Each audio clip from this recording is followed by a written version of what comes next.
Hello student, আমি সোমা মাহাতো গুগলে তোমাদের স্বাগত জানাচ্ছি। দেখো, আজকে আমরা যেটা পড়বো খোজা খিজির উৎসব। লিখেছেন বিনয় ঘোষ। তো এখানেও আমরা একটা উৎসবের কথা পড়বো। যেমন আমরা মরশুমের দিনে সেখানে কতকগুলো উৎসবের কথা আমরা পেয়েছিলাম, এখানেও সেরকম কতকগুলো উৎসবের কথা পাবো, কিন্তু এই উৎসবগুলো হিন্দু উৎসব নয়, এগুলো মুসলমান উৎসব। ঠিক আছে, তো শুরু করা যাক। দেখো কি বলছে, ভোরবেলা এবং মধ্যরাতে নবাব প্রাসাদের থেকে বাদ্য সঙ্গীতের সুর ভেসে আসে কানে। অতীতের নবাবী আভিজাত্যের রেশ এই সুরের মধ্যে অনুরণিত হয়ে ওঠে। মানে বলছে কি, ভোরবেলা সূর্যের আলো যখন প্রথম ফোটে সেটাকে ভোরবেলা বলে।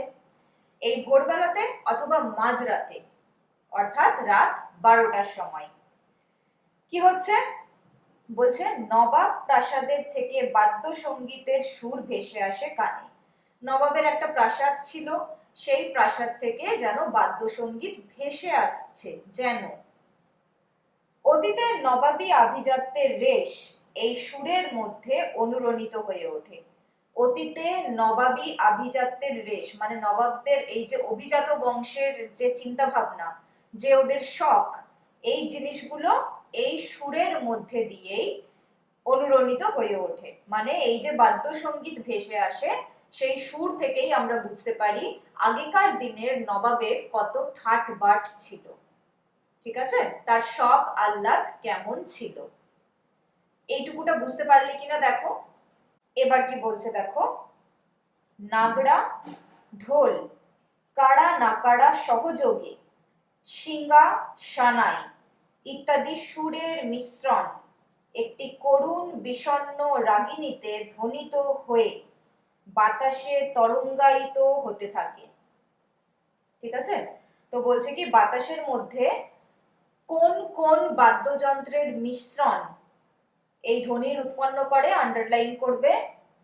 নাগড়া, ঢোল, কাড়া নাকাড়া, এইটার সহযোগে অর্থাৎ কাড়া নাকাড়ার সাথে শিঙ্গা, শিঙ্গা এক রকমের সরু বাদ্যযন্ত্র, সানাই ইত্যাদি, এতগুলো জিনিস ইত্যাদি বলেছে মানে আরো আছে, সবকটার সুর যেন বাতাসের মধ্যে মিশে আছে। সেই সুর তরঙ্গে অতীতের নবাবী আমলের স্মৃতি ভাগীরথীর বুকে জেগে উঠে আবার ভাগীরথীর বুকেই বিলীন হয়ে যায়। এই সুর তরঙ্গে কি হয়, ভাগীরথীর বুকেই জেগে ওঠে এই সুর তরঙ্গ, আর সেখানেই যেন বিলীন হয়ে যায়।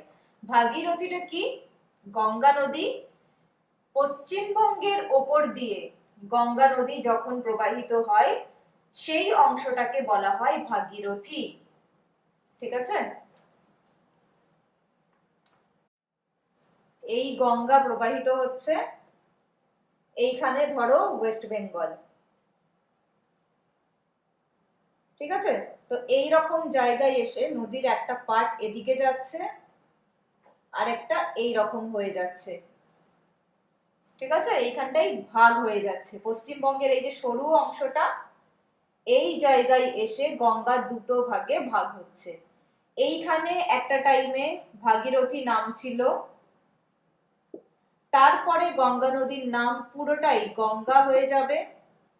যেই এখানে দুটো ভাগে ভাগ হবে, বাংলাদেশের ওপর দিয়ে, এইটা বাংলাদেশ, এখানে আছে বাংলাদেশ, বাংলাদেশের ওপর দিয়ে যে নদী বয়ে চলছে তাকে বলা হবে পদ্মা। আর এই আমাদের ওয়েস্ট বেঙ্গল, ওয়েস্ট বেঙ্গলের এখান থেকে নদীটার যে অংশ বয়ে যাবে এটাকে বলা হবে আবার ভাগীরথী। বুঝতে পারলে কিনা দেখো, প্রথমে যেখান থেকে গঙ্গা সূত্রপাত হয়েছে সেখানে কিছুটা অংশ এর নাম ছিল ভাগীরথী, তারপরে পুরোপুরি নাম হয়ে যায় গঙ্গা। পশ্চিমবঙ্গে এসে নদীটা দুটো ভাগে ভাগ হয়, যে ভাগটা পশ্চিমবঙ্গের মধ্যে দিয়ে ভাগ হয়ে যায় তার নাম ভাগীরথী, আর যেটা বাংলাদেশে ঢুকে যায় তার নাম হয়ে যায় পদ্মা। ঠিক আছে, দেখে নাও বুঝতে কোনো অসুবিধা হচ্ছে নাকি। এরপর দেখো কি বলছে, নবাব প্রাসাদের এই সুরের মতো মুর্শিদাবাদের দু একটি উৎসব আছে যা আজও নবাবী আমলের কথা স্মরণ করিয়ে দেয়। নবাব প্রাসাদ থেকে যে সুর সৃষ্টি হয় সেই সুর যেমন মনে করিয়ে দেয় নবাবী আমলের কথা, তার সাথে সাথে মুর্শিদাবাদ এই জায়গাটা, হ্যাঁ এই জায়গাটাতে মুর্শিদাবাদ আছে। তো কি বলছে, ওই জায়গাটাতে আরো কি, যে আরো কয়েকটা এরকম উৎসব আছে যেগুলো নবাবী আমলের স্মৃতিকে মনে করিয়ে দেয়। এইরকম একটি উৎসব হলো খোজা খিজির বা বেরা উৎসব। তাহলে এইরকম একটা উৎসব যা এখন তুমি যদি দেখো তাহলে তোমার তখনকার দিনের নবাবের কথা মনে পড়বে। আমাদের নবাব কে ছিলেন? শেষ স্বাধীন নবাব সিরাজদৌল্লা। তো সিরাজের কথা তোমাদের মনে পড়ে যাবে। এইগুলো কি করে মনে পড়বে? নবাব মহল থেকে যে সঙ্গীতের জিনিসগুলো ভেসে আসে সেইখান থেকে যেরকম আমাদের মনে পড়ে, ঠিক সেই রকম একটা উৎসব আছে যার নাম খোজা খিজির, অথবা এই উৎসবের অপর নাম কি, বেরা উৎসব। বেরা উৎসব ভাদ্র মাসে অনুষ্ঠিত হয়। কোন মাসে হয়? ভাদ্র। ভাদ্র আশ্বিন কি কাল? শরৎকাল। কালগুলোও একবার বলে দিচ্ছি, লিখে নাও।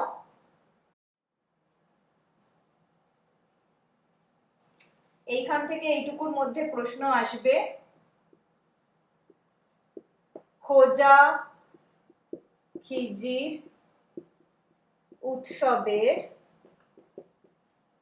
অপর নাম কি? কোন কালে এটি অনুষ্ঠিত হয়? ঠিক আছে, এটা নোট করে নাও প্রশ্নটা। তারপর কালগুলো লিখে দিচ্ছি, কালগুলো জানাও খুব দরকার। দেখো,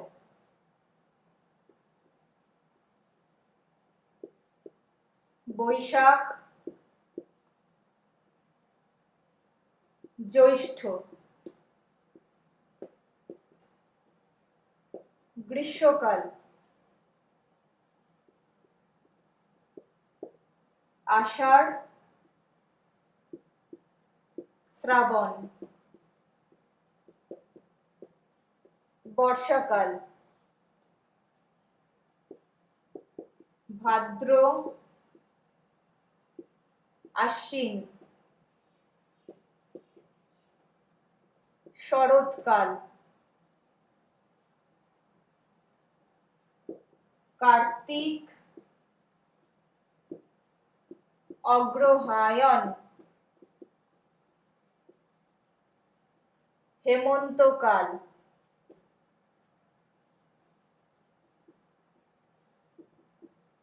পৌষ,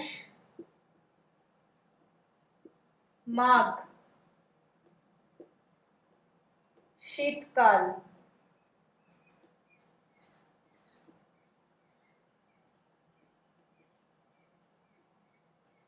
ফাল্গুন, চৈত্র, বসন্তকাল। এখানে বলা হয়েছে ভাদ্র মাসে এই খোজা খিজির উৎসব হয়, নোট করে নাও। আচ্ছা, এবার দেখো কি বলছে, ভাদ্রে ভরা নদী ভাগীরথী উৎসবের সুবিস্তৃত প্রাঙ্গণ। ভাদ্রে যে ভরা নদী ভাগীরথী, হ্যাঁ ভাদ্র মাসে কি হয়, নদীটা ভরে থাকে, অর্থাৎ নদীর জল বেশি থাকে। সেই সময় কি হয়, যে উৎসবের সুবিস্তৃত প্রাঙ্গণ হচ্ছে এই টাইমটা, ভাদ্র মাসটা। এই জলমগ্ন প্রাঙ্গণ আলোর ভেলায় ও ছোট বড় জলযানে আলোকময় হয়ে ওঠে। জলময় প্রাঙ্গণ, প্রাঙ্গণ অর্থাৎ মাঠ, জল আছে তার পাশে মাঠ আছে, এই যে জায়গাটা আলোর ভেলায় অর্থাৎ লাইটিং হবে। ও ছোট বড় জলযানে, ছোট বড় দুই একটা নৌকা থাকবে নদীর মধ্যে, তাতেই কি হয়, আলোকিত হয়ে যায়। ভেলা ও জলযান নির্মাণ এবং তাদের রূপসজ্জার কাজ উৎসবের অনেক আগে থেকেই কারুশিল্পীরা করতে থাকেন। ঠিক আছে, উৎসবের অনেক আগে থেকেই এই জিনিসটা স্টার্ট হয়ে যায়। মুর্শিদাবাদ নগরের কাছে জাফরগঞ্জ একটি বড় নির্মাণ কেন্দ্র। ঠিক আছে, তাহলে এই যে খোজা খিজির উৎসব, এটা একটা প্রাঙ্গণে হয়। তো প্রাঙ্গণ মানে কি, তোমার মাঠ টাইপের একটা জায়গা। তো সেখানে বলছে মুর্শিদাবাদের জাফরগঞ্জ এই রকমই একটা নির্মাণ কেন্দ্র, যেখানে জলের মধ্যে নৌকা থাকে আর জলের মধ্যে লাইটিং দিয়ে ভাদ্র মাসে খোজা খিজির উৎসব পালন করা হয়। বাঁশ ও কলা গাছ নির্মাণের প্রধান উপাদান। তাহলে এই সমস্ত জিনিসগুলো যে তৈরি হয় তার একটা উপাদান আছে, প্রত্যেকটা জিনিস তৈরি হওয়ার একটা উপাদান আছে। তো সেই উপাদানটা কি, বাঁশ আর কলা গাছ। আন্ডারলাইন করবে। গ্রামাঞ্চল থেকে এই সব উপাদান সংগ্রহ করা হয়। সব সময় শহরে জিনিসপত্র থাকে না এই সমস্ত জিনিস, কারণ আমরা জানি বাঁশ বলো আর কলা গাছ বলো, শহরাঞ্চলে কি হয়, গাড়ি ঘোড়া বেশি থাকে গ্রামাঞ্চলের তুলনায়। গ্রামাঞ্চলে গাছপালা অনেক বেশি থাকে, শহরে গাছপালা অত থাকে না। সুতরাং যখন শহরে গাছপালা নেই তখন বাইরে থেকে বা গ্রাম থেকে তোমাকে গাছপালাগুলো নিয়ে আসতে হবে, কারণ এই উৎসবের উপাদানই হচ্ছে বাঁশ গাছ আর কলা গাছ। শহরে তো নেই, তাহলে গ্রাম থেকেই আনবে। বাঁশ থেকে জাফরি, ছেঁচা, চালি প্রভৃতি তৈরি করা হয়। বাঁশ থেকে কি কি তৈরি করা হয়, আন্ডারলাইন করবে, জাফরি, ছেঁচা, চালি। ঠিক আছে, এইটুকুটা নোট করে নাও। আর এতটার মধ্যে কি বুঝতে অসুবিধা একবার দেখো, তারপর জানাও। এবার দেখো কি বলছে, নবাবী আমল থেকে এক শ্রেণীর দক্ষ কারিগর এই ভেলা ও জলযান নির্মাণের কাজ বংশানুক্রমে করে আসছেন। ঠিক আছে, মানে একটা বংশ আছে যেখানে দাদু, দাদুর পরে তার ছেলে অর্থাৎ ছেলের বাবা, তারপরে সেই ছেলেটা, তারপরে সেই ছেলের ছেলে, তার ছেলে, এইভাবে বংশানুক্রমে এই উৎসবটা করে আসছে। ঠিক আছে, নবাবী আমল থেকে কি করছে, ভেলা আর জলযান নির্মাণের কাজ, মানে ওদের বংশকেই দেওয়া হয়, আর কোনো বংশকে দেওয়া হয় না। সেকালের মহরম ও খোজা খিজির উৎসব উপলক্ষে কুশলী শিল্পীদের নিয়োগ করা হতো। ঠিক আছে, তাহলে সেকালে কুশলী শিল্পীদের কোথায় নিয়োগ করা হতো, মহরমে আর খোজা খিজির উৎসবে। অভ্রের পাত দিয়ে তৈরি আলো চিত্রিত করার জন্য। তাহলে যে আলোটা ওরা যে লাইটিং গুলো করতো সেগুলো যাতে বেশি পরিমাণে চিত্রিত হয় অর্থাৎ সবার চোখে লাগে, তার জন্য অভ্রের পাত দিতে হবে। সেই পাত দেওয়ার জন্য দক্ষ কারিগরি দরকার। এই সমস্ত অভ্রের তৈরি আলোকে কোরআনের বাণী, মসজিদ, গাছপালা ও নানা রকমের মূর্তি চিত্রিত করার প্রথা ছিল। এই অভ্রের আলোটা যখন ফুটবে, বেশি করে চকমক করে উঠবে, তাতে কি কি দেখা যাবে, কোরআনের বাণী দেখা যাবে, মসজিদ, গাছপালা, নানা রকমের মূর্তি দেখা যাবে। মানে এইগুলো অন্য কোথাও খোদাই করা বা আঁকা থাকবে, কিন্তু অভ্রের লাইটের আলোয় ওইগুলো ভালো করে বোঝা যাবে। এই জিনিসটা করা। চিত্রণের কাজে শত শত শিল্পী নিযুক্ত হতেন। ঠিক আছে, তাহলে আগে কি হতো, শত শত মানে 100, তার চেয়ে বেশি 200 এরকম টাইপের শিল্পী নিযুক্ত করা হতো, ভালো ভালো নামি নামি শিল্পী। ভেলা ও জলযানগুলিকে বহু বর্ণের দীপালোকে সাজানো বেশ উচ্চাঙ্গ শিল্পীদের কাজ ছিল।